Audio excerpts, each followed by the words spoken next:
Nothingness is a state. This state has to be experienced. All states have to be experienced. I cannot emphasize this enough. You will not experience awakening or enlightenment until you have touched every state. Awakening may happen before all states have been fully overcome.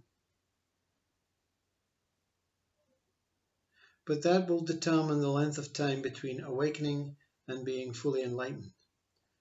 Because even when awakened, it awakens you to the states that most likely mind, external mind, whole of world mind, would not have encouraged you to experience. See? So awakening is when you're nearly home, but there are still jobs to be done. And awakening sets a kind of organized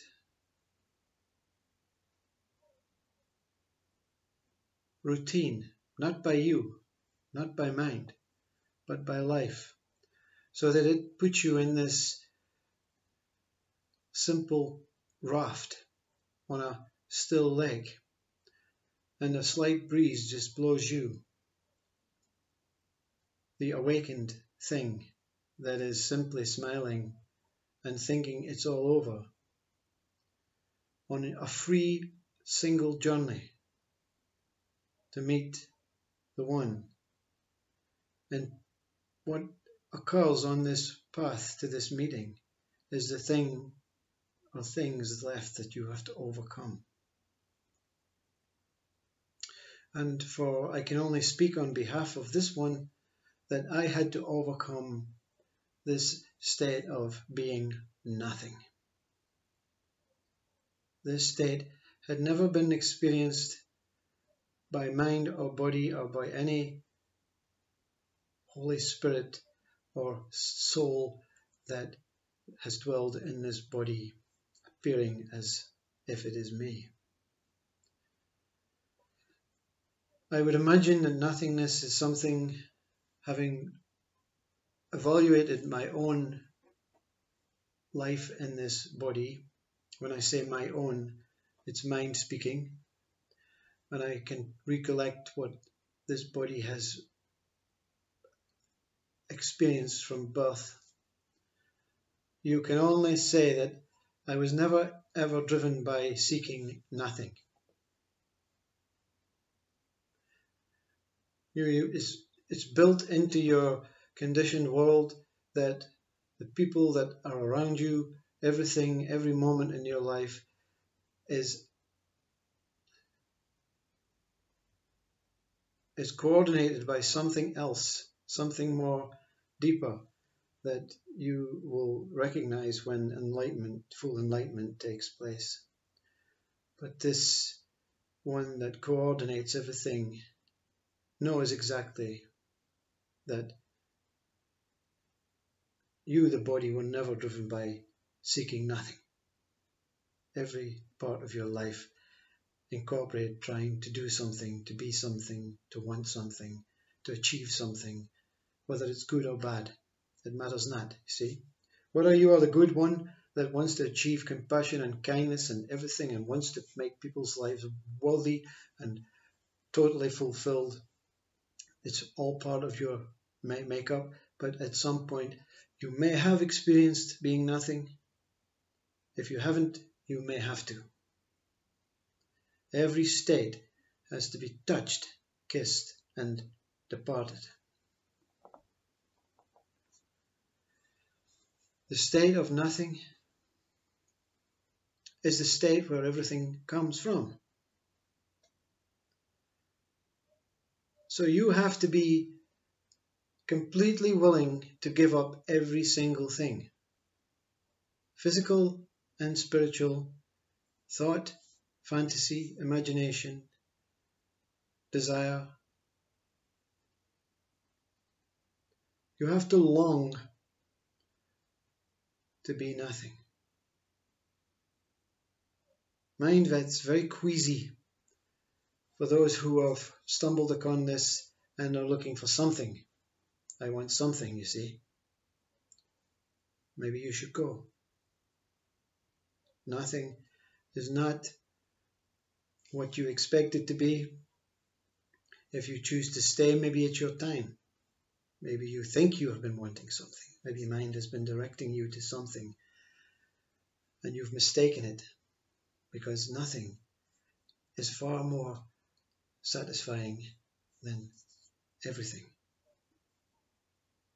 It is the same, but is very different in values and essences and senses. Nothingness is pure, pure, pure, internal love. You see? Something is, when you meet and you fall in love with a particular body, a particular person, your husband, your wife, your partner, your girlfriend, your boyfriend, you experience that external love and it's pure. But that is something love, you see, that is something, that is a connection between two physical forms. This pure love of nothing is an internal love. See, you cannot say it's much better, but you can say it's much lighter, you see, because you are meeting yourself with no form. Nothing has to meet nothing, you see. So it's a much lighter love, a much sweeter love, a much more subtle love. There's a sensation that love is taking place, but nothing is moving, nothing is merging, nothing is there to shake hands or to kiss or embrace or make love. You see, nothing and nothing makes nothing. Mind does not like the idea of nothing, but it loves the idea when the idea is fulfilled and it is there witnessing this beautiful essence of nothingness. It is like the white feather that falls from the sky at the end of the Forrest Gump movie, but no music, no sounds, no sky, no feather, just the air, that soft movement that is left when the feather moves as it falls. To go to the full state of nothing, the feather disappears, everything disappears. Your body and mind disappear. You become nothing. You cannot find anything about yourself. You cannot engage with physical forms, but there seems to be an engagement of normality going on. But you can't get your head or your body around what is happening, but you don't want to, you see, because it's absolute bliss.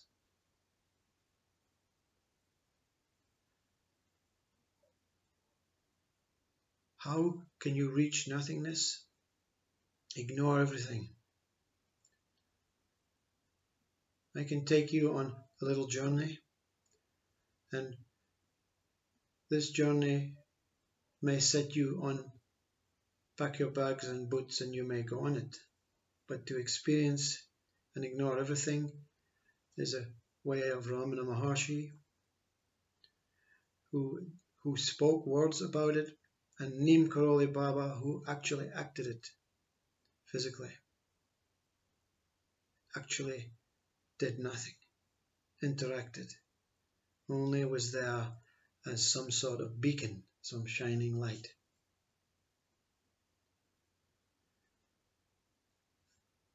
To move towards this state of nothingness, you must ignore everything, and that means when mind comes, you simply ignore it.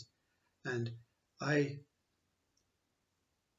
can offer a way of saying, in my true way, that you're neither man, you're neither woman, you're neither happy, you're neither sad,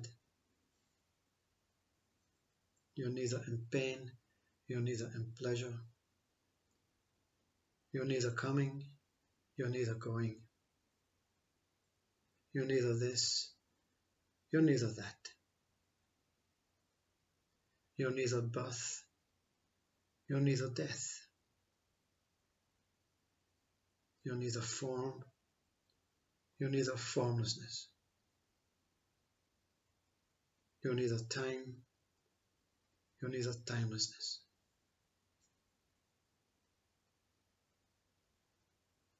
You're neither here. You're neither there.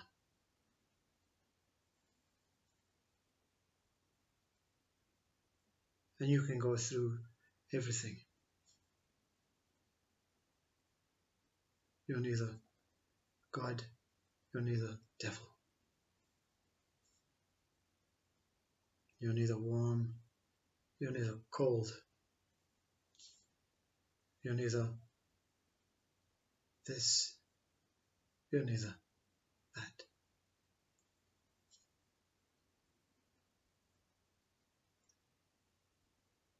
Whatever comes, dismiss it and dismiss the opposite. And eventually everything falls away, like a plant dies in wintertime.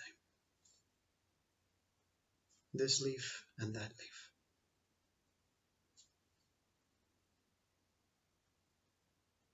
When everything falls away,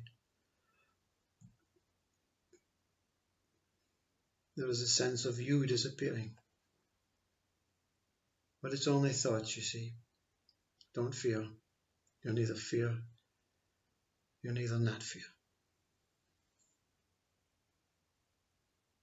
You're neither sincere. You're neither insincere.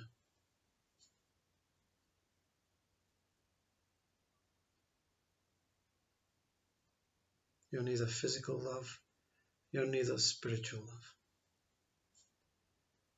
You're experiencing both sides, and you're moving away, dismissing both, saying thank you,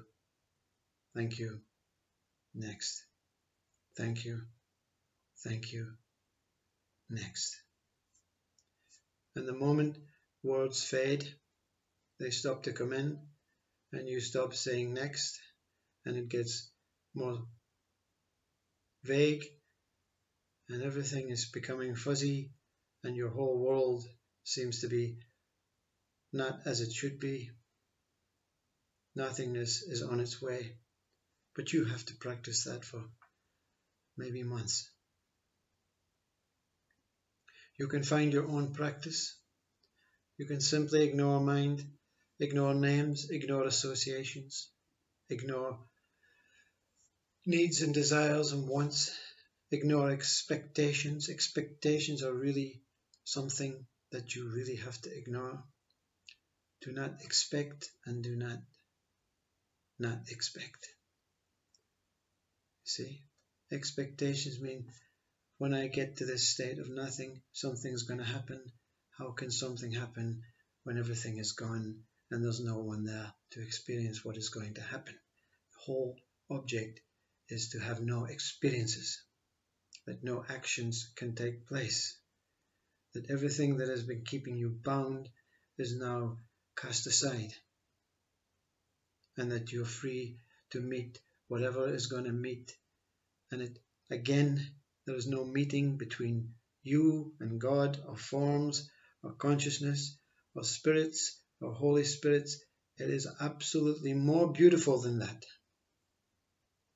When you are free, you can see your whole world, but you don't know who's looking, and you don't know what it looks like, and you don't care. You won't disappear, because mind is always protecting you. It is always in the background now, you see. It's never in the foreground, leading you on.